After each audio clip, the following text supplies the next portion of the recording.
करते हैं।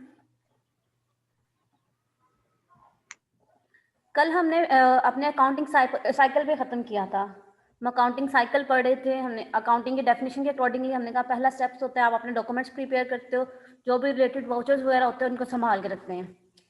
फिर हम अकाउंटिंग में पहला काम रिकॉर्डिंग करते हैं, जो हमने जर्नल में किया था। नेक्स्ट स्टेप हम क्लासीफाई कर रहे होते हैं, जो हमने लेजर में किया था। फिर हम कहते हैं हम समरी बनाते हैं, जो कि ट्रायल बैलेंस में हमने बना ली थी, हमारे पास एक समरी प्रिपेयर हो गई थी। उसके बाद क्या होता है, हमारा फाइनल काम जो नेक्स्ट स्टेप होता है वो रिजल्ट फाइंड आउट करना होता है। और बिजनेस का रिजल्ट मैंने आपको पहले भी बताया था, या तो ट्रू रिजल्ट क्या होता है, या तो प्रॉफिट होगा या लॉस होगा। नॉर्मली बिजनेस इसीलिए स्टार्ट करते हैं, हम प्रॉफिट के व्यू से बिजनेस स्टार्ट करते हैं।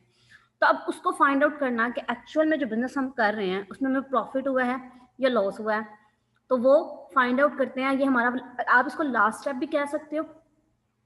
ये हम इसे कहते हैं कि यहाँ पे अकाउंटिंग साइकिल कंप्लीट हो जाता है, क्योंकि हमारा जो पर्पस होता है वो फाइंड आउट हो जाता है इस प्रोसेस या इन स्टेटमेंट के अंदर। इसीलिए इसका नाम फाइनल अकाउंट भी होता है। फाइनल होता है लास्ट वन। तो इसीलिए बार बार कट जाती है मैम। आवाज कट रही है? यस मैम, बहुत ज्यादा। यस मैम, और अब बहुत स्पीड अप हो गई थी आवाज। मुझे वो इशू आ रहा है ना, मौसम थोड़ा खराब है तो इसी वजह से शायद नेट का मसला हो रहा होगा। बात बोलो। अब सही आ रही है? जी मैम। Yes ma'am. चलिए ठीक है। फाइनल अकाउंट मैं थोड़ा सा ओके स्पीड्स कम करती हूँ। हमने लास्ट लेक्चर में तो जहाँ तक हम खत्म किया था, हमने अकाउंटिंग साइकिल खत्म किया था। अकाउंटिंग साइकिल में हमने कहा था हमने सबसे पहले रिकॉर्डिंग की, फिर क्लासीफाइंग की, फिर समरी बनाई जो ट्रायल बैलेंस तक हमने कर ली थी। उसके बाद नेक्स्ट स्टेप होता है हमारा फाइनल अकाउंट की तरफ मूव करना। फाइनल अकाउंट इसे क्यों कहते हैं, क्योंकि हमने इसमें जो भी हमारे बिजनेस का फाइनल रिजल्ट होता है ना वो फाइंड आउट कर लेते हैं। फाइनल रिजल्ट क्या हो सकता है, हमने कहा या तो मैं प्रॉफिट होगा या लॉस होगा, तो वो फाइंड आउट कर रहे होते हैं, इसलिए इन्हें फाइनल अकाउंट भी कहते हैं। यहाँ पे अकाउंटिंग साइकिल कंप्लीट हो जाता है।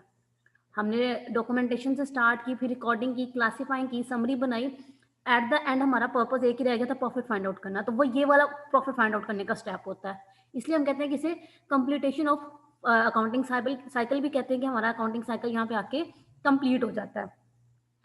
अगर मैं बात करूं कि जो फाइनल अकाउंट है, क्या ये अकाउंटिंग में फर्स्ट स्टेप है, तो क्या ये फर्स्ट स्टेज होगी अकाउंटिंग साइकिल में कि लास्ट स्टेज होगी? लास्ट होगी, क्योंकि फर्स्ट स्टेप तो हमने कहा था हम जर्नल करते हैं। जर्नल जब हमने स्टार्ट किया था हमने कहा सबसे पहले जो अकाउंटिंग में बुक बनाते हैं या जहाँ से प्रॉपर अकाउंटिंग स्टार्ट होती है वो जर्नल है, क्योंकि रिकॉर्डिंग वहाँ पे कर रहे होते हैं। तो जर्नल फर्स्ट स्टेज होती है और फाइनल अकाउंट हमारी लास्ट स्टेज होती है। इसके नाम से ज़ाहिर है फाइनल, लास्ट वन, तो हमने कहा इसलिए इसको लास्ट स्टेज भी कहते हैं, फाइनल अकाउंट भी कहते हैं, क्योंकि यहाँ पे हम अपने बिजनेस का ट्रू रिजल्ट फाइंड आउट कर लेते हैं। जर्नल से स्टार्ट करके यहाँ पे आ जाते हैं। अच्छा, जब मैंने आपको बताया था जर्नल जब हम बनाते हैं, देखो जर्नल में बिजनेस डेली बेसिस पे सैकड़ों ट्रांजैक्शन कर रहा था। तो छोटे से बिजनेस की बात करें, आपके गली मोहल्ले की दुकान की बात करें, क्या एक दिन में वो सिर्फ एक ग्राहक कुछ चीज़ें बेचता है? हमने कहा नहीं, इतने लोग उसके पास एक दिन में चीज़ें खरीदने आते हैं, तो वो ट्रांजेक्शन हो रही है ना उसकी डेली बेसिस पे। ये तो एक छोटी सी दुकान थी। हमने कहा जो बड़े स्टोर्स होते हैं, ये जो कंपनीज होती हैं, उनकी सैकड़ों ट्रांजेक्शन, हजारों ट्रांजेक्शन डेली बेसिस पे हो रही होती हैं, तो वो जर्नल में डेली बेसिस पे हमने रिकॉर्ड कर रहे होते हैं। हमने कहा जर्नल्स की इतनी ज़्यादा बुक्स हो जाती हैं, फिर लेजर, हर एक अकाउंट का लेजर बनाना। अभी आप लोगों ने लेजर्स बनाए, आपने कहा मैम इतने ज़्यादा लेजर्स हो गए थे, क्योंकि एंट्री में जितने भी अकाउंट इन्वॉल्व होते हैं उनका लेजर बनाना, ऑब्वियसली उसको देखना। तो हमने कहा ये इतने ज़्यादा पेजेस हो जाते हैं, इतने ज़्यादा हमारे पास रिकॉर्ड मेंटेन हो जाता है, इसीलिए हम ट्रायल बैलेंस की तरफ मूव करके समरी बना लेते हैं, बैलेंसेस निकाल लेते हैं, और उस बैलेंस को या ट्रायल बैलेंस को हम यूज़ करते हैं फाइनल अकाउंट में अपना रिजल्ट निकालने के लिए। अच्छा, फाइनल अकाउंट को फाइनेंशियल स्टेटमेंट भी कह रहे होते हैं। आप इसे फाइनल अकाउंट कह लो, फाइनेंशियल स्टेटमेंट कह लो। इसमें बेसिकली दो स्टेटमेंट होती हैं। एक हम trading and profit and loss account statement कहते हैं, या इसका दूसरा नाम इनकम स्टेटमेंट भी होता है। ये क्यों बनाते हैं? इससे हमें प्रॉफिट या लॉस पता चलता है। Trading and profit and loss account, या इसका दूसरा नाम है इनकम स्टेटमेंट, इसके थ्रू हम प्रॉफिट फाइंड आउट कर रहे होते हैं, या लॉस जो भी हो रहा होता है हम वो फाइंड आउट कर रहे होते हैं। अच्छा, ट्रेडिंग और profit and loss account statement साल के आखिर पे बनाई जाती है, लास्ट दिन पे। सपोज अगर हमारा ईयर 1 जनवरी से स्टार्ट हो रहा है तो ये 31 दिसंबर को बनाई जाएगी। ये नहीं कि हम एक माह बाद बना लें या एक वीक के बाद बना के अपना प्रॉफिट चेक कर ले। नॉर्मली ऐसा नहीं होता, हम पूरे साल के बाद ही अपना प्रॉफिट चेक कर रहे होते हैं, एक्टिविटीज कंटिन्यू करते हैं और at the end of the year हम अपना प्रॉफिट फाइंड आउट करते हैं। अच्छा, बैलेंस शीट क्या बता रही होती है? ये बिजनेस की फाइनेंशियल पोजीशन बता रही होती है। प्रॉफिट या लॉस तो हमने ट्रेडिंग अकाउंट के थ्रू फाइंड आउट कर लिया, trading and profit and loss account के थ्रू। और बैलेंस शीट के हमें क्या पता चलता है कि बिजनेस की फाइनेंशियल पोजीशन कैसी है। फाइनेंशियल पोजीशन 3 चीज़ों से रिप्रेजेंट होती है। पहली बात, बिजनेस के पास एसेट्स कितने हैं, वो रिप्रेजेंट करी होगी। फिर बैलेंस शीट में हम रिकॉर्ड करते हैं लायबिलिटीज बिजनेस की कितनी है, और एक और चीज़ रिकॉर्ड होता है बिजनेस के पास कैपिटल कितना है। तो ये तीनों चीज़ें हम बैलेंस शीट में शो कर रहे होते हैं। जबकि ट्रेडिंग और प्रॉफिट एंड लॉस अकाउंट में हम अपने इनकम और रेवेन्यू को डिस्कस कर रहे होते हैं। 5 बेसिक हेड्स भी मैंने आपको बताए थे ना, asset, expense, revenue, capital and owner equity. तो एक्सपेंस और जो रेवेन्यू वाले हेड्स होते हैं वो हम ट्रेडिंग और प्रॉफिट एंड लॉस अकाउंट में रिकॉर्ड करते हैं। कैपिटल, एसेट और लायबिलिटी हम बैलेंस शीट में रिकॉर्ड करते हैं। यहाँ तक किसी बच्चे को कोई इशू? अच्छा, इन दोनों स्टेटमेंट को, trading and profit and loss account statement और बैलेंस शीट को कलेक्टिवली हम फाइनल अकाउंट कह रहे होते हैं। फाइनल अकाउंट का एक मतलब ये नहीं होता कि सिर्फ बैलेंस शीट है, ये सिर्फ trading and profit and loss account है। दोनों स्टेटमेंट को ही फाइनल अकाउंट कहते हैं। जब भी फाइनल अकाउंट की बात करें या फाइनेंशियल स्टेटमेंट की कोई कहे कि क्या आती है इनमें, तो इनमें trading and profit and loss account भी आता है और बैलेंस शीट भी आ रहा होता है। यहाँ तक किसी बच्चे को कोई इशू, कोई पॉइंट क्लियर ना हुआ हो? मैम बैलेंस शीट एक दफा दोबारा रिपीट कीजिएगा। बैलेंस शीट में बच्चे हमने पहली बात तो हमने कहा था हमने प्रॉफिट फाइंड आउट करना है। प्रॉफिट जो हम फाइंड आउट करते हैं ना, वो ट्रेडिंग और प्रॉफिट एंड लॉस स्टेटमेंट के थ्रू फाइंड आउट हमें प्रॉफिट मिल जाता है हमारा। बैलेंस शीट क्यों बनाते हैं? हम बिजनेस की फाइनेंशियल पोजीशन जानना चाह रहे होते हैं, उस पार्टिकुलर डेट में क्या होती है। जैसे 31 दिसंबर को बिजनेस की क्या फाइनेंशियल पोजीशन है। नॉर्मली बिजनेस की फाइनेंशियल पोजीशन 3 चीज़ों से रिप्रेजेंट होती है। उसके एसेट्स कितने हैं, उसके लायबिलिटीज कितनी है और उसके पास कैपिटल कितना है। इन तीनों चीज़ों से रिप्रेजेंट कर रहे होते हैं। ठीक है, तो हम बैलेंस शीट में ये तीनों चीज़ें रिकॉर्ड करते हैं। हम एसेट्स भी रिकॉर्ड करते हैं, लायबिलिटीज भी रिकॉर्ड करते हैं और अपना कैपिटल भी रिकॉर्ड कर रहे होते हैं। ट्रेडिंग और प्रॉफिट एंड लॉस अकाउंट में हम अपनी रेवेन्यू और एक्सपेंसेस रिकॉर्ड कर रहे होते हैं। क्लियर है? आगे हम फर्दर डिटेल में पढ़ेंगे इसको। यहाँ तक किसी बच्चे को कोई इशू? मैम मुझे जरा भी नहीं समझ आ रही। किसकी नहीं आ रही बच्चे? मैम सारे टॉपिक की। आप अपना, अच्छा बच्चे नाम बताओ आप इफ्रा? मैम महकर्षद। आपने पहले लेक्चर्स लिए हुए हैं? नो मैम, आज फर्स्ट डे है। इसीलिए बच्चे आपको समझ नहीं आ रही। आपने भी कल ज्वाइन किया है या आज फर्स्ट डे है? कल एक और बच्ची थी, उसका भी फर्स्ट डे था, इफ्रा आई गेस। आज फर्स्ट डे। मैम मुझे भी नहीं आ रही समझ। बच्चे आप लोगों ने, क्योंकि आप लेक्चर्स नहीं लिए हुए इसलिए बिल्कुल समझ नहीं आई है आप लोगों को। आप लोगों को पहले बेसिक्स कराऊंगी। मैम ये आपने कौन सा चैप्टर स्टार्ट करवाया है? बच्चे फाइनल अकाउंट हमने स्टार्ट किया हुआ है। ये चैप्टर ऑलमोस्ट 8-9 बनता है, बाकी चैप्टर हमने अंदर स्किप किए हैं। पहले फाइनल अकाउंट करेंगे। बच्चे आप लोगों को पहले मैं बेसिक्स कराऊंगी और फिर दोबारा फिर आप लोगों को समझ आएगी। अभी आपको बिल्कुल समझ नहीं आएगी क्योंकि आप फर्स्ट डे ले रहे हो। फर्स्ट डे तो बिल्कुल कुछ भी समझ नहीं आएगी। और बाकी बच्चों को क्लियर है?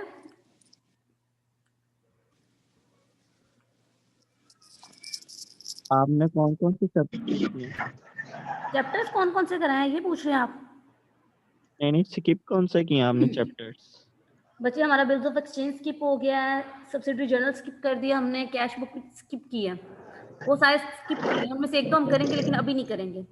अभी मैंने पहले आपको बताया था कि हमारा जो अकाउंटिंग साइकिल है पहले उसको कंप्लीट करेंगे। तो अभी हम step by step accounting cycle he complete कर रहे हैं। उसमें हमने जर्नल किया था, लेजर बनाया, ट्रायल बैलेंस बनाया। ट्रायल बैलेंस के बाद जो नेक्स्ट अकाउंटिंग साइकिल में स्टेप आता है वो फाइनल अकाउंट आता है, यानी अब अपना प्रॉफिट फाइंड आउट करना है। स्टेटमेंट हमने बना ली, अब प्रॉफिट फाइंड आउट करने की तो मूव करते हैं। और स्टूडेंट्स में से किसी को कुछ समझ ना आया हो? मैम ये लेक्चर आप YouTube पे डालेंगे ना? ऑब्वियसली YouTube पे जाएगा बच्चे, बाकी लेक्चर्स की जी, तरह। क्योंकि कल वाला भी नहीं लिया और इसमें भी अभी ज्वाइन हुआ हूँ तो इसलिए समझ तो आनी नहीं है कल ऐसे वाला भी इतना YouTube पे है। कोशिश तो करो जी। समझने की। कल तो हमने ट्रायल बैलेंस सिंपल बनाया था, लेजर्स तो हमने पहले बना लिए थे। वो तो मैम लेजर और जर्नल तो आते हैं लेकिन ये फिर एक दफा समझेंगे तो आएंगे, काफी देर हो गई थी। चले इसको समझने की कोशिश तो करें ना। वो तो ट्रायल बैलेंस सिंपल है, वो तो स्टेटमेंट है सिंपल। आगे हम नेक्स्ट स्टेप पे आएंगे, हमने कहा प्रॉफिट फाइंड आउट करना है। ठीक है, ठीक है, तो कोशिश करें। पार्सा आपको समझ आ गया? तथीर बच्चे, अच्छा यस मैम। आप लोगों को समझ आ रहा है? जी मैम। स्टूडेंट उनको समझ आ रहा है, उनको तो कोई इशू नहीं हो रहा, क्योंकि ये नए बच्चे आए हैं तो इनको ऑब्वियसली अभी नहीं स्टार्टिंग में समझ आएगा। आप लोगों को बच्चे क्लियर हो रहा है? दुहेल, आसिम, कैसा आप लोगों को क्लियर है? इसमें कोई इशू तो नहीं आ रहा? आ रहा नहीं मैम क्लियर है, अभी तक सही है। जिसको आ रहा है बच्चे पूछे। अभी किसने कहा आ रहा है? आप पूछे बच्चे, क्या समझ नहीं आ रही? मुझे तो समझ आ रहा है। अच्छा, जिसको नहीं आ रहा समझ, वो पूछे ना क्या समझ नहीं आ रहा। मैम अब हम ट्रायल बैलेंस कर रहे हैं। ट्रायल बैलेंस तो हमने कल कर लिया बच्चे, कल बनाया नहीं था आपने? कल क्लास ली थी। तो स्क्रीन हाँ। पर तो यही ट्रायल बैलेंस ही शो हो रहा है। ये फाइनल अकाउंट शो नहीं हो रहा? ये आबू है तो ये फाइनल वो अकाउंट। पहले भी तो अब यही फाइनल शो अकाउंट कर रहे हैं। फाइनल अकाउंट कर रहे हैं हम। ट्रायल बैलेंस हमने कल बनाया था, हमने कहा उसके बाद जो नेक्स्ट स्टेप मूव करते हैं अकाउंटिंग में, वो फाइनल अकाउंट बनाते हैं, यानी अपनी फाइनेंशियल स्टेटमेंट बनाते हैं। वो उससे नेक्स्ट स्टेप है। ट्रायल बैलेंस बनाने के जी बाद जो मैम। अगला स्टेप है वो फाइनल अकाउंट बनाना है। जी और किसी बच्चे को कोई इशू आ रहा हो? और इसमें मैंने आपको बताया, इसमें फाइनल अकाउंट में हम 2 स्टेटमेंट बनाते हैं, एक trading and profit and loss account statement बनाते हैं और एक बैलेंस शीट बनाते हैं। Trading and profit and loss account statement के थ्रू हमें प्रॉफिट पता चलता है कि हमारे बिजनेस प्रॉफिट में जा रहा है या लॉस में जा रहा है, और बैलेंस शीट के थ्रू हमें उसकी फाइनेंशियल पोजीशन पता चलती है। यहाँ तक किसी को कोई इशू? अभी हमने डिस्कस नहीं स्टेटमेंट में क्या क्या आता है, वो आगे अभी हम डिस्कस करते हैं। अभी मैंने सिर्फ आपको ये बताया कि फाइनल अकाउंट में 2 स्टेटमेंट बनती हैं, इसीलिए इसे फाइनेंशियल स्टेटमेंट्स भी कहते हैं, फाइनल अकाउंट भी कह लें, कलेक्टिव फाइनल अकाउंट भी कहते हैं, या हम सिंपली कहने के थ्रू प्रॉफिट फाइंड आउट कर रहे हो। यहाँ पे हमारा अकाउंटिंग साइकिल कंप्लीट हो जाता है, क्योंकि ये लास्ट स्टेप होता है हमारा। किसी को कोई इशू बच्चे? अभी समझना कुछ भी आया हो? कैसा आपको समझ आ रहा है? आसिम, यस मैम क्लियर है, आ रही है समझ। नूर फातिमा बच्चे आपको? आ रहा समझ। अच्छा बच्चे, अच्छा मैम मेरे साथ ना एक ये और बच्चा भी है अरसल अब्बास, वो ना आज उसका मोबाइल खराब था तो मेरे साथ बैठ के क्लास ले रहा है, तो आप प्लीज उसकी भी अटेंडेंस लगा दीजिएगा। चलो ठीक है। मैम ये अरशद अब्बास और ये कैस इकट्ठे बैठे हुए हैं और वहाँ नूर और निशा इकट्ठे बैठे हुए हैं, क्लास ले रहे हैं। चलें ठीक है बच्चे, जो लोग इकट्ठे बैठे हुए हैं तो ग्रुप में फिर मैसेज कर दीजिएगा ना आप लोग, तो फिर मैं इंशाल्लाह लगा दूंगी। ठीक है मैम। चलें आगे मूव Thank you करते so हैं। ट्रायल बैलेंस तो बनाना सीख लिया ना हमने। ट्रायल बैलेंस में मैंने कल भी आपको बताया था कि जितने भी हमारे अकाउंट्स होते हैं सबका बैलेंसेस रिकॉर्ड करते हैं। कल जब ट्रायल बैलेंस बनाया था हमने लेजर के सारे बैलेंसेस उठा के उसमें रिकॉर्ड किए थे, यानी उसमें एक्सपेंस का बैलेंस भी आ गया, अगर कोई रेवेन्यू थी तो वो भी रिकॉर्ड कर ली, कोई एसेट था वो भी रिकॉर्ड हो गया, अगर कोई लाइबिलिटी थी तो वो भी रिकॉर्ड कर दी, और कैपिटल का अकाउंट भी सारे अकाउंट उधर मूव कर दिए। यानी आपका जो ट्रायल बैलेंस होता है वो सारे बैलेंसेस शो कर रहा होता है। कल जब बनाया था तब तो क्लियर था ना कि सारे बैलेंसेस हमने मूव किए थे, जितने भी लेजर्स बनाए थे सबके 1 बाय 1 बैलेंसेस उठा के हमने ट्रायल बैलेंस में रिकॉर्ड कर दिए थे। ट्रायल बैलेंस से हम अब बैलेंसेस उठाते हैं और इसको फाइनल अकाउंट में मूव कर देते हैं। जर्नल से डाटा उठाया हमने लेजर में रिकॉर्ड किया, लेजर से उठाया हमने ट्रायल बैलेंस में रिकॉर्ड किया। नेक्स्ट स्टेप क्या? अब ट्रायल बैलेंस से उठाना है डाटा और फाइनल अकाउंट में लेके जाना है। फाइनल अकाउंट में मैंने भी आपको बताया कि 2 स्टेटमेंट बनाते हैं, एक तो trading and profit and loss account statement बनती है और दूसरी बैलेंस शीट बनती है। Trading and profit and loss account में हम 2 चीजें रिकॉर्ड कर रहे होते हैं, एक तो हम अपने सारे एक्सपेंस रिकॉर्ड कर रहे होते हैं और सारी रेवेन्यू होती है वो हम इस स्टेटमेंट में रिकॉर्ड कर रहे होते हैं। Trading and profit and loss account statement में हम एक्सपेंसेस और रेवेन्यू रिकॉर्ड कर रहे होते हैं। बैलेंस शीट में हम अपने एसेट रिकॉर्ड कर रहे होते हैं, लाइबिलिटीज रिकॉर्ड कर रहे होते हैं और कैपिटल रिकॉर्ड कर रहे होते हैं। यहाँ तक किसी को कोई इशू? कुछ भी समझ नहीं आया मैम, मुझे तो पता नहीं क्या क्या रिकॉर्ड मैम ये लास्ट वाला पॉइंट मैं सही से सुन नहीं सका, प्लीज जरा दोबारा बताइएगा। हमने 5 हेड थे बेसिक अकाउंटिंग के, कौन कौन से थे पहले मुझे ये बताएं। 5 बेसिक हेड्स ऑफ अकाउंटिंग कौन से हैं? Assets, liabilities, expense, capital, revenue. Revenue, ये 5 बेसिक हेड्स ऑफ अकाउंटिंग थे। अब हमारा काम क्या है, जब हमने ट्रायल बैलेंस बनाया था, कल बनाया था ना, तो सारे जितने भी लेजर्स थे उनका बैलेंसेस उठा के लिखा था ट्रायल बैलेंस में 1 बाय 1। ट्रायल बैलेंस में तो नहीं किया अभी। कल किया था बच्चे, जब ट्रायल बैलेंस कल बनाया था। अच्छा मैम, यानी कि जो आपने असाइनमेंट दिया उसको अब ट्रायल बैलेंस में भी करना है? वो आपने ट्रायल बैलेंस में करना है, लेकिन अभी नहीं, जब मैं लेजर चेक करके दूंगी उसके बाद करना है। अच्छा, वो फिर करेंगे, अभी नहीं किया मैंने। ठीक है, अब हमने कहा वो ट्रायल बैलेंस तक बन गया, हमारा अगला काम था हमने प्रॉफिट फाइंड आउट करना है। मेन पर्पस तो हमारा यही था ना अकाउंटिंग करने का, कि हम अपने बिजनेस कर रहे हैं उसमें हमें प्रॉफिट हो रहा है कि लॉस हो रहा है उसको फाइंड आउट करना। अभी तक तो हमने ट्रायल बैलेंस तक ना तो प्रॉफिट फाइंड आउट किया ना लॉस फाइंड आउट किया। अभी तक तो हम डाटा रिकॉर्ड ही कर रहे थे, जर्नल में रिकॉर्डिंग की, फिर लेजर में उसको क्लासिफाई कर दिया और फिर ट्रायल बैलेंस में समरी बना ली। अभी तक ट्रायल बैलेंस तक क्या आपको पता चला आपका बिजनेस प्रॉफिट में जा रहा था कि लॉस में जा रहा था? क्या कल ट्रायल बैलेंस में हमने बताया था कि हमें प्रॉफिट हो रहा है कि लॉस हो रहा है? एनीवन? कल ट्रायल बैलेंस बनाया था तो पता चला था कि प्रॉफिट हुआ है कि लॉस हुआ है? बताया था आपने कि प्रॉफिट हो रहा है। No ma'am. नहीं पता चला था ना, अभी तो सिर्फ हमने रिकॉर्डिंग की थी। हमने कहा बिजनेस अकाउंटिंग करने का पर्पस ये था हमें ये पता चले प्रॉफिट हुआ है कि लॉस हुआ है। अब वो स्टेटमेंट बना रहे हैं जिनके थ्रू हमें पता चल सके कि एक्चुअल में प्रॉफिट हो रहा है कि लॉस हो रहा है। हम बिजनेस जो कर रहे हैं वो प्रॉफिट पे जा रहा है कि लॉस पे जा रहा है, तो वो ट्रेडिंग उसके लिए फाइनल अकाउंट बनाते हैं। वहां तक डाटा हमने रिकॉर्ड किया था, अब उस डाटा को यूज करके हमने प्रॉफिट निकालना है या जो अगर लॉस हो रहा है तो वो निकालना है। प्रॉफिट या लॉस निकालने के लिए दो स्टेटमेंट बनाते हैं, एक तो trading and profit and loss account statement बनती है, इसके थ्रू हमें प्रॉफिट पता चलता है। अभी हम इसको करते हैं कि कैसे बनाते हैं। और दूसरी स्टेटमेंट का नाम बैलेंस शीट है जो हमें फाइनेंशियल पोजीशन बताती है। यहाँ तक क्लियर है? यस मैम, क्लियर है। ओके, अब क्या करना है? ट्रेडिंग मैंने आपको पहले बताया था हमारे 5 हेड्स ऑफ अकाउंटिंग होते हैं, अकाउंटिंग उनसे बाहर नहीं जाती। एक एसेट है, लाइबिलिटीज है, कैपिटल है, रेवेन्यू है और एक्सपेंसेस है। ठीक है, अब ट्रेडिंग जो पहली स्टेटमेंट है फाइनल अकाउंट में, trading and profit and loss account, हमारे जितने भी एक्सपेंसेस होंगे, जितनी भी रेवेन्यू होगी, वो इस स्टेटमेंट में जाएगी, trading and profit and loss account statement. हमारी सैलरीज हो गई, हमारे एक्सपेंसेस कौन कौन से होते हैं? हमारी परचेजेस, हमारी सैलरीज, हमारे रेंट, हमारे इंश्योरेंस, ये सारे एक्सपेंसेस ही है ना सारे। तो ये स्टेटमेंट में रिकॉर्ड कर देंगे ट्रेडिंग में, trading and profit and loss account statement. जी बच्चे, कोई इशू हो रहा है?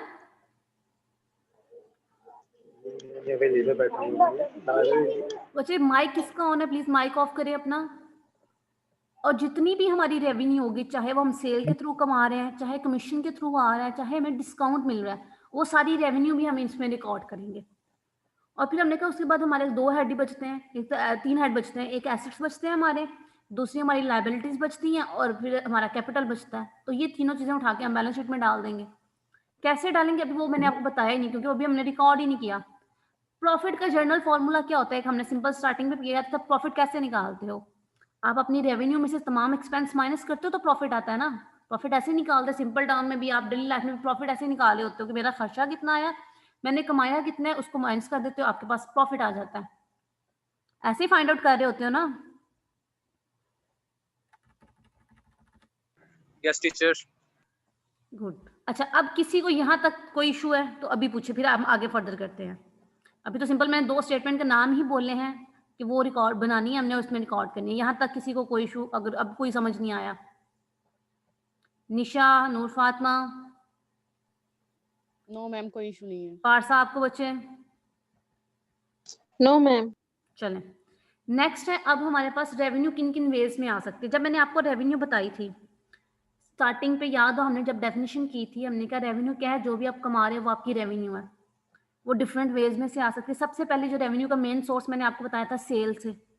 आप कंपनी कोई प्रोडक्ट बना रही है, उसको सेल करती है, तो जो वो कमा रही है उसकी रेवेन्यू, ये मेन सोर्स होता है। सेल को हम normally main source of business कहते हैं कि सबसे ज्यादा रेवेन्यू यहाँ से आ रही होती है। या अगर बिजनेस आप सर्विसेज प्रोवाइड करें, जैसे हॉस्पिटल हो गया, स्कूल हो गया, तो इनकी जो आ रही होती है, ये जो अर्न कर रहे होते हैं, जैसे हॉस्पिटल होगा तो पेशेंट फी पे कर रहे हैं, इनके लिए मेन रेवेन्यू वो है। या अगर कॉलेज की बात करें आपके, तो हमने कहा जो आप फीस पे करते हो अपने कॉलेज में, तो वो उनका मेन सोर्स ऑफ रेवेन्यू है। नॉर्मली सेल्स होती है मेन सोर्स ऑफ रेवेन्यू। फिर हमने कहा सिर्फ हमने सेल से ही नहीं रेवेन्यू कमा रहे होते। जब आपने एनालिसिस किया था और जर्नल बनाया था, आपको अगर डिस्काउंट मिलता था तो हमने कहा अगर डिस्काउंट मिल रहा है तो वो भी रेवेन्यू है।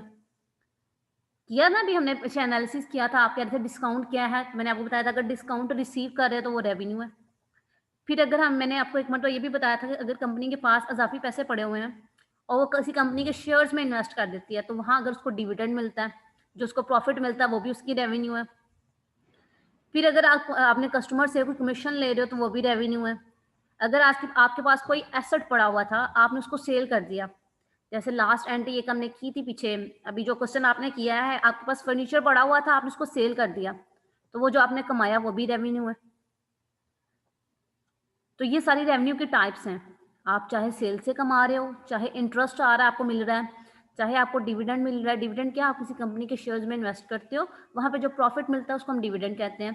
फिर आप कोई डिस्काउंट रिसीव कर रहे हो, कमीशन कोई अर्न कर रहे हो, प्रॉफिट अर्न कर रहे हो, यानी जो भी चीज आप अर्न कर रहे हो आपको मिल रही है वो आपकी रेवेन्यू है। यहाँ तक किसी को कोई इशू, कोई समझ? No, मैम क्लियर है। क्लियर है यहाँ तक सबको? Yes ma'am. ओके बच्चे, नेक्स्ट क्या है? अब हमने कहा अभी ये तो सोर्स ऑफ रेवेन्यू है। तो रेवेन्यू को नॉर्मली हम दो कैटेगरीज में डिवाइड करते हैं, ब्रॉडली कहें तो। एक को मेन सोर्स कहते हैं या मेजर सोर्स कहते हैं, दूसरे को माइनर सोर्स कहते हैं। मेजर सोर्स मैंने अभी आपको बताया कि बिजनेस जो काम कर रहा है, जो मेन उसका बिजनेस है, अगर उसके थ्रू जो वो कमा रहा है वो उसका मेन सोर्स है। जैसे अगर आपके कॉलेज की बात करें, हमने कहा इनके आपको एजुकेशन प्रोवाइड करते हैं ना आपको, तो आप जो फीस पे करते हो ये इनके लिए मेन सोर्स है। लेकिन अगर हमने कहा शाम टाइम आपके कॉलेज में क्लासेस नहीं होती, अगर कॉलेज वाले यही बिल्डिंग किराए पे दे दें किसी और शख्स को, और वो इनको किराया पे कर रहा हो, अब वो जो आ रहा है वो भी रेवेन्यू है।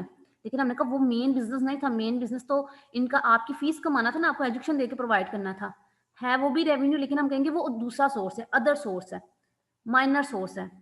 मेजर सोर्स क्या है कि बिजनेस जो एक्टिविटी कर रहा है या जो काम कर रहा है उसके थ्रू जो कमा रहा है वो उसका मेन सोर्स ऑफ रेवेन्यू है। इसको डायरेक्ट सोर्स भी कहते हैं, इसको ऑपरेशनल सोर्स भी कहते हैं, या मेजर सोर्स भी कहते हैं। इसमें कोई इशू? जैसे सेल्स हो गई मेजर सोर्स, अभी आपको बताया ना मेजर सोर्स क्या है, सेल है, तो उसके थ्रू अगर कमा रहे हैं, कंपनी चीजें बेचती है और कमाती है, तो हमने कहा ये इनका मेजर सोर्स है, तो हम कहेंगे ये इसकी डायरेक्ट रेवेन्यू है। लेकिन हमने कहा कि अगर वही अपनी बिल्डिंग को किराए पे दे देती है, या उसके पास इजाफी पैसे पड़े हुए थे उसने शेयर्स में इन्वेस्ट कर दिए, तो अब जो उसके थ्रू उसको प्रॉफिट मिल रहा होगा, हम कहेंगे ये मेजर सोर्स नहीं था। कंपनी ये काम नहीं करती, कंपनी का काम तो कुछ और है, तो किसी और जरिए से अगर उसको आ रहे हैं तो वो इनडायरेक्ट हो जाएंगे या माइनर सोर्स की तरफ चला जाएगा। जो उसका मेन काम है अगर वहां से कमा रही है तो वो उसका मेजर सोर्स है या डायरेक्ट सोर्स ऑफ रेवेन्यू है, या ऑपरेशनल सोर्स कहते हैं। अगर किसी और सोर्स से कमा रही है जो उसका बिजनेस नहीं है, लेकिन वैसे ही वो इजाफी काम कर लेते हैं, पैसे इजाफी पड़े हुए थे बैंक में रखवा दिए, बैंक इंटरेस्ट पे कर रहा है, तो वो आपका माइनर सोर्स है, मेजर नहीं है, क्योंकि मेजर काम तो हमारा कुछ और था बिजनेस का। तो बिजनेस अगर अपने मेजर सोर्स है या जो वो एक्टिविटीज परफॉर्म करता है वहां से कमाए, तो हम कहते हैं कि वो जो रेवेन्यू इसको मिल रही है वो मेजर रेवेन्यू है, या इसका दूसरा नाम क्या, ऑपरेशनल रेवेन्यू है या डायरेक्ट रेवेन्यू है। और अगर बिजनेस उसके अलावा कुछ कमा रहा है, कुछ दूसरी एक्टिविटीज परफॉर्म कर रहा है और कमा रहा है, तो हम कहेंगे ये माइनर सोर्स है या फाइनेंशियल सोर्स ऑफ रेवेन्यू है, ये इसको इनडायरेक्ट सोर्स भी कहते हैं। जैसे हमारे पास कल आपने ट्रांजैक्शन की थी एक, जिन्होंने लेजर बनाया है, जर्नल बनाया, उनको याद हो, जैसे मैंने अभी आपको बताया, आपने फर्नीचर पड़ा हुआ था, सेल किया 3600 का, और उसके थ्रू आपको जो कमाया है वो आपका रेवेन्यू है। लेकिन हमने कहा बिजनेस का मेन काम वो एसेट सेल करना तो नहीं था, उसका मेन काम तो प्रोडक्ट बनाना था, गुड्स खरीदना था और बेचना था। तो जो उसने वहां से कमाया है क्या उसका मेजर सोर्स है? हमने कहा ऑब्वियसली नहीं, मेन काम तो उसका ये है ही नहीं। तो जो दूसरे सोर्सेज से कमाओ मेन काम के अलावा जो बिजनेस का, तो वो आपका इनडायरेक्ट सोर्स में चला जाएगा, और जो मेन काम से कमाओ वो डायरेक्ट सोर्स में चला जाएगा। जी बच्चे, कंजूर ईमान बच्चे, कोई समझ नहीं आई इसमें? नो मैम, गलती से हो गया था, सॉरी। चलें ठीक। अच्छा, सेल्स सबसे कम, जो मैन्युफैक्चरिंग कंपनी होती हैं या ट्रेडिंग कंपनी होती हैं, उनका मेन सोर्स क्या होता है? सेल मेन सोर्स होता है, बेचना, कोई भी चीज़, गुड्स बेचो या सर्विसेज आप सेल कर रहे हो तो वो मेन सोर्स होता है। उसके अलावा आप डिस्काउंट रिसीव करो, इंटरेस्ट रिसीव करो, आपको डिविडेंड मिले या कोई एसेट सेल करके प्रॉफिट कमाओ, तो वो आपका माइनर सोर्स होगा या इनडायरेक्ट सोर्स होगा। यहाँ तक किसी को कोई इशू मेजर या माइनर सोर्स में? क्लियर है? यस मैम क्लियर है। ओके। जिस तरह अभी अब एक्सपेंसेस की भी हमने डेफिनेशन पढ़ ली हुई है, अगर आपको याद हो, हमने कहा रेवेन्यू कमाने पे जितना भी आप कॉस्ट लगा रहे हो वो सारे एक्सपेंसेस हैं, ठीक है। अब एक्सपेंसेस भी दो तरह के होते हैं। एक्सपेंसेस पे क्या क्या आ जाता है? आप सैलरीज पे करते हो, आपने रेंट कोई दिया है, आपने काइज पे किया है, आपने ट्रांसपोर्टेशन की है, आपने गुड्स परचेज की हैं, ये सारे एक्सपेंसेस है ना, आप जर्नल कर चुके हो, ट्रांजैक्शन को एनालाइज कर चुके हो, अब एक्सपेंसेस का पता लग गया कि एक्सपेंसेस किन किन को हम एक्सपेंसेस कहते हैं। ठीक है, उसमें तो कोई इशू नहीं है। एक्सपेंसेस क्या है हमारे, यानी आपकी रेवेन्यू कमाने के लिए जो भी खर्चा आपने किया है, जो भी कॉस्ट लगाई है, वो आपका एक्सपेंस है। चाहे आपने गुड्स परचेज की हैं, चाहे आपने सैलरीज पे की हैं, चाहे आपने वेजेस पे की हैं, चाहे रेंट पे किया है, तो ये सारे क्या हैं, चाहे आपने इंश्योरेंस पे किया है, तो ये सारे एक्सपेंसेस हैं। एक्सपेंसेस भी की दो कैटेगरीज हैं, जैसे रेवेन्यू की दो थी, एक डायरेक्ट एक्सपेंस होते हैं, एक इनडायरेक्ट एक्सपेंस होते हैं। डायरेक्ट एक्सपेंस कौन से होते हैं, हमने कहा वो एक्सपेंस होते हैं जो चीज़ों की परचेज से रिलेटेड होते हैं। हम गुड्स परचेज करते हैं ना, मैंने आपको अब एनालिसिस भी किया था, जर्नल में भी रिकॉर्ड किया है कि जब गुड्स परचेज करते हैं हम कहते हैं ये हमारा एक्सपेंस है, क्योंकि अभी एक्सपेंस की डेफिनेशन में बात की। एक्सपेंस क्या है, जो रेवेन्यू को कमाने के लिए खर्चा कर रहे हैं, और गुड्स तो मेन खर्चा है ना सबसे। गुड्स खरीदोगे ही नहीं तो बेचोगे कैसे, और बेचेंगे नहीं तो कमाएंगे कैसे। तो हमने कहा ये मेन हमारा डायरेक्ट एक्सपेंस क्या होता है, जो हमारी परचेज से रिलेटेड होती है, यानी चीज़ों परचेज करने से रिलेटेड जितना भी एक्सपेंस होगा वो डायरेक्ट एक्सपेंस होगा। चाहे उसमें आपने चीज़ें खरीदी हैं, एक तो ये मेन खर्चा हो गया हमारा परचेजेस, ये डायरेक्ट एक्सपेंस है। फिर हमने कहा जो चीज़ें खरीदी हैं उनको अपनी फैक्ट्री में लेके आना और या अपने गोडाउन में लेके आना, वो हमारा उसके लिए अगर हम कोई किराया पे कर रहे हैं तो वो भी हमारा डायरेक्ट एक्सपेंस हो जाएगा। हमने चीज़ें खरीदी, हमने कहा कि जब तक अपनी फैक्ट्री में लेके जाएंगे, हो सकता है कि रास्ते में चोरी हो जाए या टूट जाए, तो उसके लिए हमने इंश्योरेंस करा ली, तो ये भी डायरेक्ट एक्सपेंस है। फिर हमने कहा कि हम चीज़ें फैक्ट्री में लेके आए, हमने वर्कर रखे हुए थे, उनको लोड करने के लिए, उनको फर्दर उन पर काम करने के लिए उनको वेजेस पे की, तो ये भी डायरेक्ट एक्सपेंस हो जाएगा। अगर हम चीज़ें बाहर से मंगवा रहे हैं, इम्पोर्ट कर रहे हैं, इम्पोर्ट एक्सपोर्ट का कॉन्सेप्ट पता है ना आप लोगों को, कि अगर नहीं पता तो मैं बता दूँ, यस मैम पता है। किसी बच्चे को ना पता हो?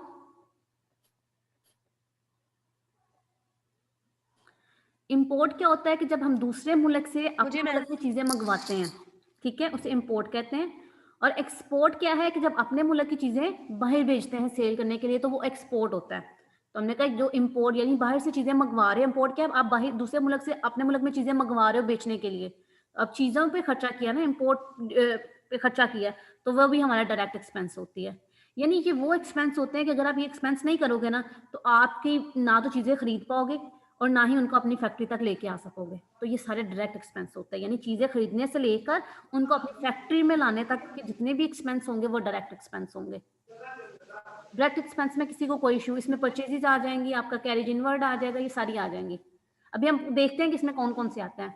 बस बेसिकली ये वो एक्सपेंस है जो चीज़ों को परचेज करने से रिलेटेड होते हैं, कि जब तक आप ये नहीं करोगे तो आप चीज़ें ना तो खरीद पाओगे, ना उन्हें अपनी फैक्ट्री में लेके आ पाओगे। डायरेक्ट एक्सपेंस में किसी को कोई इशू? No ma'am. ओके, फिर होता है हमारे पास इनडायरेक्ट एक्सपेंस। ये हमने कहा डायरेक्ट एक्सपेंस के अलावा जितने भी एक्सपेंस होंगे वो इनडायरेक्ट एक्सपेंस होंगे। ये वो एक्सपेंस होते हैं जो परचेज से रिलेटेड नहीं होते, यानी आपकी चीज़ें आपकी फैक्ट्री में आ गई, उसके बाद के जितने भी एक्सपेंसेस होंगे वो सारे इनडायरेक्ट एक्सपेंस होंगे। अब आपकी फैक्ट्री में जब चीज़ें आ गई, उसके बाद हमने कहा आपने कोई और स्टाफ भी रखा होगा, चीज़ों के फैक्ट्री में आने के बाद के जितने भी एक्सपेंस, आपने कोई और स्टाफ रखा होगा, उनको सैलरीज पे कर रहे हैं, आपकी जो बिल्डिंग है, ऑफिस की बिल्डिंग है, उसका रेंट पे कर रहे हो, आपकी मशीन है वो डेप्रिसिएट हो रही है, उसका किराया पे कर रहे हो, बिल्डिंग की इंश्योरेंस कराई होती है, उसका प्रीमियम पे कर रहे हो। तो ये सारे जितने भी एक्सपेंस होंगे ये इनडायरेक्ट एक्सपेंस होंगे, यानी परचेजेस के बाद के वाले जितने भी एक्सपेंसेस हैं वो इनडायरेक्ट एक्सपेंसेस हैं, जो परचेज से रिलेटेड एक्सपेंस है वो डायरेक्ट एक्सपेंस होंगे। इनडायरेक्ट एक्सपेंस में किसी को कोई इशू?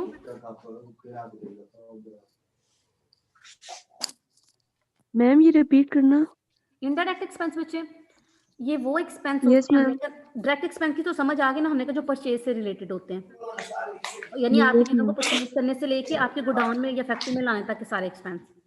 इनडायरेक्ट एक्सपेंस कौन से, हमने कहा ये वो एक्सपेंस हैं जो डायरेक्ट एक्सपेंस नहीं होते, यानी डायरेक्ट एक्सपेंस के अलावा जो एक्सपेंस होते हैं उनको इनडायरेक्ट एक्सपेंस कहते हैं, या कहते हैं कि जिनका परचेज से कोई रिलेशनशिप नहीं है, यानी गुड्स परचेज करने से जिनके साथ कोई ताल्लुक नहीं होता, उनको हम इनडायरेक्ट एक्सपेंस कह देते हैं।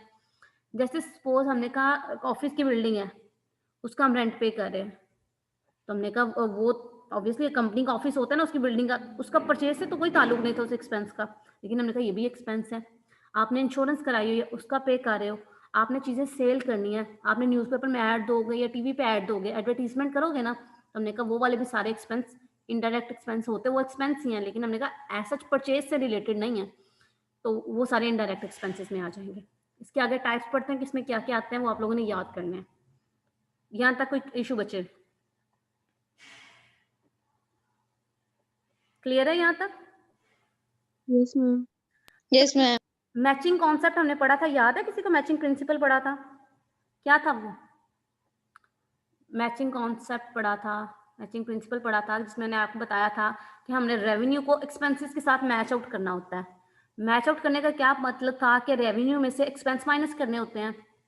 ये किया था ना, याद है किसी को? No ma'am. No, very good. अच्छा जी, मैचिंग में हमने क्या पढ़ा था? मैम ये आपने भला कब करवाया था, मुझे तो पता ही नहीं। स्टार्टिंग में जब क्लासेस हुई थी हमारी, पहली क्लास नहीं, पहली में नहीं थी, दूसरी या तीसरी क्लास थी हमारी, थर्ड या फोर्थ। मैं उस टाइम आया ही नहीं था मैम। जब प्रिंसिपल और कॉन्सेप्ट पढ़े थे हमने, accounting principle and accounting concept, किसी को याद हो? No ma'am. अच्छा बच्चे, इसमें हमने क्या कहा था कि प्रॉफिट फाइंड आउट करने के लिए हमें अपनी जो रेवेन्यू होती है उसमें से एक्सपेंस माइनस करने पड़ते हैं। जिस साल की रेवेन्यू होगी उसी साल के एक्सपेंस माइनस होंगे। अभी मैंने आपको दोनों टाइप्स पढ़ाई हैं। हमारे पास डायरेक्ट रेवेन्यू भी है, इनडायरेक्ट रेवेन्यू भी है, डायरेक्ट एक्सपेंसेस भी हैं, इनडायरेक्ट एक्सपेंसेस भी हैं। अब अगर रूल की बात करें, मैचिंग करने की बात करें, तो कॉन्सेप्ट तो यही बनता है ना कि जो डायरेक्ट रेवेन्यू है उसमें से सिर्फ डायरेक्ट एक्सपेंस माइनस हो और इनडायरेक्ट रेवेन्यू में से इनडायरेक्ट एक्सपेंस माइनस हो। क्या ये कॉन्सेप्ट नहीं बनता मैचिंग के साथ? मैच करने का क्या है, जो डायरेक्ट रेवेन्यू है उसमें से डायरेक्ट एक्सपेंस ही माइनस करो और जो डायरेक्ट इनडायरेक्ट रेवेन्यू उसमें से इनडायरेक्ट एक्सपेंस माइनस करें। कैसा नहीं होना चाहिए कि हमें डायरेक्ट रेवेन्यू में से इनडायरेक्ट एक्सपेंस माइनस कर देने चाहिए। पेयर बनाने की अगर बात करें तो डायरेक्ट के साथ डायरेक्ट का पेयर बनेगा कि इनडायरेक्ट का बनेगा, बताए ना?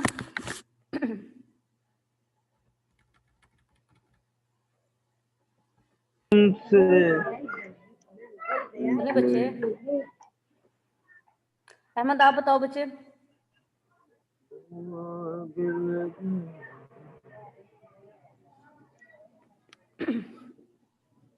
हमने दो तरह की रेवेन्यू डिस्कस की, दो तरह के एक्सपेंसेस डिस्कस किए, डायरेक्ट रेवेन्यू डिस्कस की और डायरेक्ट एक्सपेंसेस डिस्कस किए, इनडायरेक्ट रेवेन्यू डिस्कस की और इनडायरेक्ट एक्सपेंसेस डिस्कस किए। अब हमने ये दोनों रिकॉर्ड करनी होती है, दोनों को मैच आउट करना होता है। मैंने अभी आपको बताया हम दो स्टेटमेंट बना रहे होते हैं, एक होता है trading and profit and loss account statement, mic off करें। दूसरा है profit and loss account statement. Trading account में हम डायरेक्ट रेवेन्यू और डायरेक्ट एक्सपेंसेस रिकॉर्ड कर रहे होते हैं। स्टार्टिंग में मैंने आपको बिजनेस पढ़ाया था तो मैंने आपको बताया था कि हम तीन तरह का बिजनेस कर रहे होते हैं। एक में हम ट्रेडिंग कर रहे होते हैं, एक मैन्युफैक्चरिंग बिजनेस होता है और एक सर्विस बिजनेस होता है। बच्चे माइक ऑफ करें, किसका ऑन है? अवैस अपना माइक बंद करें। ठीक है बच्ची। अवैस माइक बंद करें। ट्रेडिंग बिजनेस में हमें क्या करते हैं, बनी बनाई चीजें उठाते हैं और उन्हें आगे सेल कर देते हैं। मैन्युफैक्चरिंग में मैंने आपको बताया था हम कुछ चीजें बनाते हैं और फिर उन्हें सेल करते हैं, और सर्विस में हम सर्विस प्रोवाइड कर रहे होते हैं। ट्रेडिंग अकाउंट, अब हमने बात की है दो तरह की स्टेटमेंट बनानी है, एक तो ट्रेडिंग अकाउंट बनाना है। सॉरी मैम, ये दोस्त ने हाथ लगा दिया था, चवले मार रहे हैं। जैसे आप क्लास ले रहे हो, trading and profit and loss account statement बनाते हैं और बैलेंस शीट बना रहे होते हैं। Normally trading and profit and loss account ये दो स्टेटमेंट है, एक ट्रेडिंग है और एक profit and loss account statement है। जो ट्रेडिंग अकाउंट में होता है इसमें हम डायरेक्ट रेवेन्यू रिकॉर्ड करते हैं और डायरेक्ट एक्सपेंसेस रिकॉर्ड करते हैं, और प्रॉफिट एंड लॉस अकाउंट्स में हम इनडायरेक्ट रेवेन्यू और इनडायरेक्ट एक्सपेंसेस रिकॉर्ड कर रहे होते हैं। ग्रॉस प्रॉफिट, नॉर्मली जब हम डायरेक्ट रेवेन्यू को इनडायरेक्ट रेवेन्यू डायरेक्ट एक्सपेंसेस के साथ करते हैं या डायरेक्ट एक्सपेंसेस माइनस कर रहे होते हैं तो ये हम ट्रेडिंग अकाउंट में कर रहे होते हैं, यानी अपनी सेल में से अपने परचेज से रिलेटेड जितने भी एक्सपेंस हैं उनको माइनस करना, और उनको जब माइनस करते हैं हमारे पास जो प्रॉफिट आता है उसे हम ग्रॉस प्रॉफिट कहते हैं। और profit and loss account statement में हम क्या करते हैं, नेट प्रॉफिट फाइंड आउट कर रहे होते हैं। यहाँ तक किसी बच्चे को कोई इशू? ट्रेडिंग अकाउंट, देखो जो ट्रेडिंग मैंने भी आपको बताया, trading and profit and loss account statement, ये दो स्टेटमेंट इकट्ठी की होती हैं। एक ट्रेडिंग अकाउंट इकट्ठा किया होता है और दूसरा प्रॉफिट एंड लॉस अकाउंट इकट्ठा किया होता है। ट्रेडिंग अकाउंट में हम ग्रोस प्रॉफिट फाइंड आउट कर रहे होते हैं या ग्रोस लॉस फाइंड आउट कर रहे होते हैं, और प्रॉफिट एंड लॉस अकाउंट में हम नेट प्रॉफिट फाइंड आउट कर रहे होते हैं। अब ग्रोस और नेट में क्या डिफरेंस है? ग्रोस में यह है कि हमने डायरेक्ट रेवेन्यू लिखी है, ट्रेडिंग में मैंने भी आपको बताया हम डायरेक्ट रेवेन्यू लिखते हैं और डायरेक्ट एक्सपेंसेस लिखते हैं और उनको आपस में माइनस कर रहे होते हैं, जबकि प्रॉफिट एंड लॉस अकाउंट में इनडायरेक्ट रेवेन्यू और इनडायरेक्ट एक्सपेंसेस होते हैं। तो जब बिजनेस कर रहे हो तो सिर्फ आप परचेज से रिलेटेड एक्सपेंसेस नहीं होते बिजनेस के पास, हमने कहा प्रोडक्ट को सेल करने से रिलेटेड, ऑफिस या बिजनेस को चलाने से रिलेटेड भी बहुत से एक्सपेंसेस होते हैं, उनको कंसीडर करना भी पड़ता है ताकि ट्रू रिजल्ट फाइंड आउट किया जा सके। ट्रू रिजल्ट या नेट प्रॉफिट हमें प्रॉफिट एंड लॉस अकाउंट दे रहा होता है, इसके थ्रू मिल रहा होता है हमें। यहाँ तक किसी बच्चे को कोई इशू? पारसा यहाँ तक क्लियर है? आयशा आपको?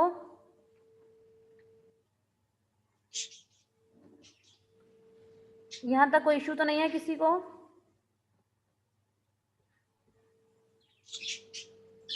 मैम आज कुछ भी इतना मैम खास काफी समझ हद नहीं आया तक क्योंकि समझ आ बार गई बार है, नेट बाकी YouTube से प्रॉब्लम देखेंगे। हो रहा है। इसीलिए नहीं आ रहा। अच्छा बच्चे, आप लोगों का सिर्फ एक काम ये है कि आपने ये स्टेटमेंट प्रिपेयर करनी है, आपने याद करना है ये किसमें क्या था। जब हमारे ग्रैंड लेक्चर होंगे ना, हम ये वहाँ पे डिस्कस करेंगे। ये ट्रेडिंग अकाउंट है, एक इसकी लेफ्ट हैंड साइड है, एक राइट हैंड साइड है। Left hand side debit side है अकाउंट की, अब आपको याद होनी चाहिए, और right hand side credit side होती है। अच्छा, डेबिट साइड पे हमारे जितने भी एक्सपेंस होते हैं हम वो रिकॉर्ड करते हैं, और क्रेडिट साइड पे हमारी जितनी भी रेवेन्यू होती है हम वो रिकॉर्ड करते हैं। ये स्टेटमेंट है, ये सिर्फ आपने याद करनी है कि ट्रेडिंग अकाउंट में कौन कौन सी चीजें आती हैं। हम अपना स्टॉक लिखते हैं, इन आइटम्स को फिर हम डिस्कस कर लेंगे बाद में। स्टॉक लिखते हैं, परचेज करते हैं, कैरेज इनवर्ड, वेजेस, ये जितने भी मैम नाम बात हैं सुनिए। आपने प्रिपेयर करने हैं।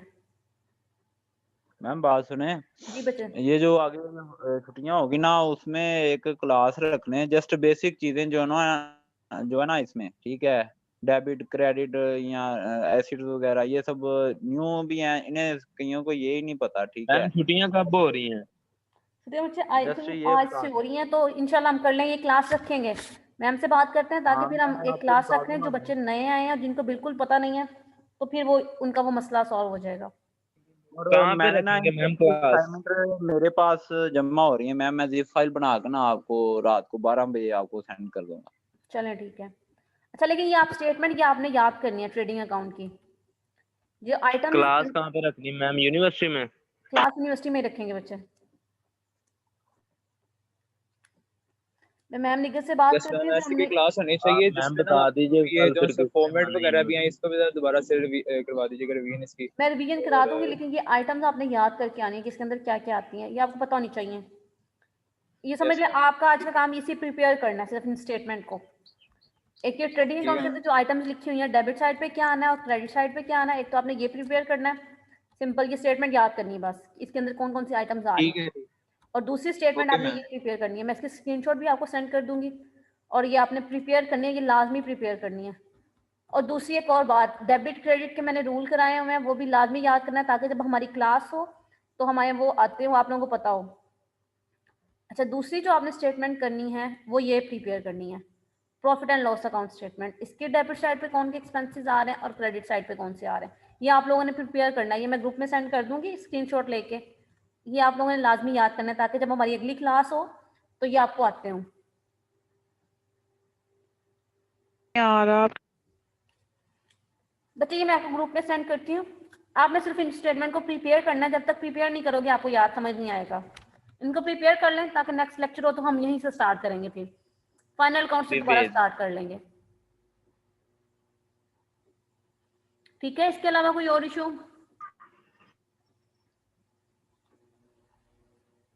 क्लियर है? मैम आपकी आवाज कट गई थी। मुझे सिग्नल इशू बड़ा आ रहा है इसलिए आज कट रही है। मैं आप लोगों को ग्रुप में 2 स्टेटमेंट सेंड करूंगी, आपने सिंपली वो स्टेटमेंट प्रिपेयर करनी है कि डेबिट साइड पे कौन सी आइटम्स आएंगी और क्रेडिट साइड पे कौन सी आइटम आएंगी। फिर हम इसी टॉपिक को फाइनल अकाउंट को दोबारा डिस्कस कर लेंगे। ठीक है, आप ग्रुप में बता दीजिएगा, यहाँ कुछ समझ नहीं आ रहा। चलिए ठीक है, मैं ग्रुप में बता दूंगी।